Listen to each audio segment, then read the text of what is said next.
ಪ್ರಿಯ ವೀಕ್ಷಕರೇ, ಅನನ್ಯ ಚಿತ್ರಗಳ ಮಾಹಿತಿ ಯೂಟ್ಯೂಬ್ ವಾಹಿನಿಗೆ ನಿಮ್ಮೆಲ್ಲರಿಗೂ ಸ್ವಾಗತ.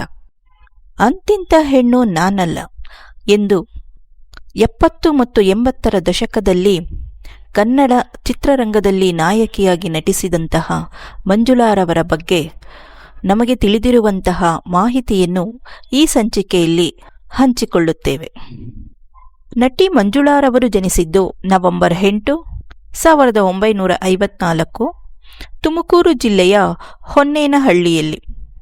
ಕನ್ನಡ ಕಲಾವಿದೆ ಅಲ್ಲದೆ ಭಾರತೀಯ ನಟಿ ಎಂದು ಕರೆಯಲ್ಪಟ್ಟಿದೆ. ಕನ್ನಡ ಭಾಷೆಯ ಚಲನಚಿತ್ರಗಳಲ್ಲಿ ಮಂಜುಳಾರವರು 1970ರಿಂದ 1980ರ ದಶಕದಲ್ಲಿ ಅತ್ಯಂತ ಯಶಸ್ವಿ ಚಿತ್ರಗಳನ್ನು ಹಾಗೂ ಪ್ರಮುಖ ನಟಿಯರಲ್ಲಿ ಒಬ್ಬರಾಗಿದ್ದರು. ಅವರು 100ಕ್ಕೂ ಹೆಚ್ಚು ಚಿತ್ರಗಳಲ್ಲಿ ನಟಿಸಿದ್ದರು. ಅವರ ಅಭಿನಯಕ್ಕೆ ಫಿಲ್ಮ್ಫೇರ್ ಪ್ರಶಸ್ತಿ ಸೇರಿದಂತೆ ಹಲವಾರು ಪ್ರಶಸ್ತಿಗಳನ್ನು ತನ್ನದಾಗಿಸಿಕೊಂಡಿದ್ದರು. ನಿರ್ದೇಶಕರಾದ ಅಮೃತಂ ರವರನ್ನು ವಿವಾಹವಾಗಿದ್ದರು.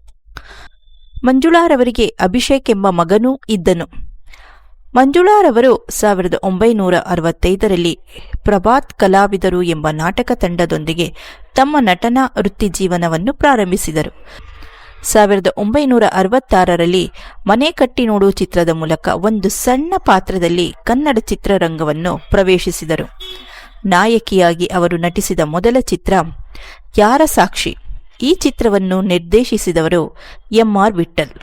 ಮಂಜುಳಾರವರು ಕನ್ನಡದ ಖ್ಯಾತ ನಟರಾದ ಡಾ. ರಾಜ್ಕುಮಾರ್, ಡಾ.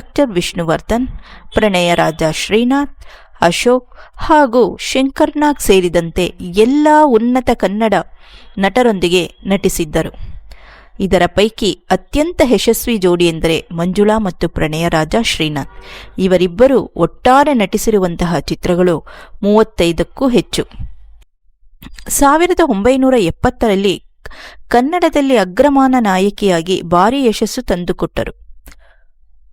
ದೊಮ್ಮರಾಟದ ಹಳ್ಳಿಯ ಸುಂದರಿಯ ಪಾತ್ರದಲ್ಲಿ ಅವರು ಪರಿಣಿತಿ ಹೊಂದಿದ್ದರು. ಕನ್ನಡ ಚಿತ್ರರಂಗದಲ್ಲಿ ಅವರು ಹೆಚ್ಚಾಗಿ ಬಜಾರಿ ಪಾತ್ರಗಳನ್ನು ಮಾಡಿ ಜನಪ್ರಿಯರಾಗಿದ್ದವರು.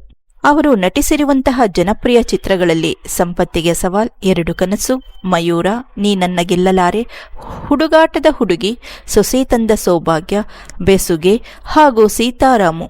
ಇದರಲ್ಲಿ ಅವರ ನಟನೆ ಗಮನಾರ್ಹವಾಗಿದೆ. ಮಂಜುಳಾರವರು ಸೆಪ್ಟೆಂಬರ್ 19, 1986ರಲ್ಲಿ ವಿಧಿವಶರಾದರು. ಹೀಗೆಯೇ ಮಂಜುಳಾರವರಂತಹ ಮೇರು ನಟಿ ಮತ್ತೆ ಸಿಗುವುದು ತುಂಬ ಅಪರೂಪ. ಇವರ ನಟನೆ ಎಲ್ಲರ ಮನದಲ್ಲಿ ಸರ್ವದಾ ನೆಲೆಸಿರುತ್ತದೆ. ಇಂತಹ ಅಮರತಾರೆ ಮತ್ತೆ ಹುಟ್ಟಿ ಬರಲೆಂದು ಆಶಿಸೋಣ. ಪ್ರಿಯ ವೀಕ್ಷಕರೇ, ಮುಂದಿನ ಸಂಚಿಕೆಯಲ್ಲಿ ಮತ್ತೊಬ್ಬ ಸಾಧಕರ ಹಾಗೂ ಚಿತ್ರದ ಮಾಹಿತಿಯೊಂದಿಗೆ ಮತ್ತೆ ಸಿಗೋಣ. ಈ ಸಂಚಿಕೆಯನ್ನು ವೀಕ್ಷಿಸಿದ ಎಲ್ಲ ಚಿತ್ರ ಪ್ರೇಮಿಗಳಿಗೂ ನಮಸ್ಕಾರ. ಈ ಸಂಚಿಕೆ ನಿಮಗೆ ಇಷ್ಟವಾದಲ್ಲಿ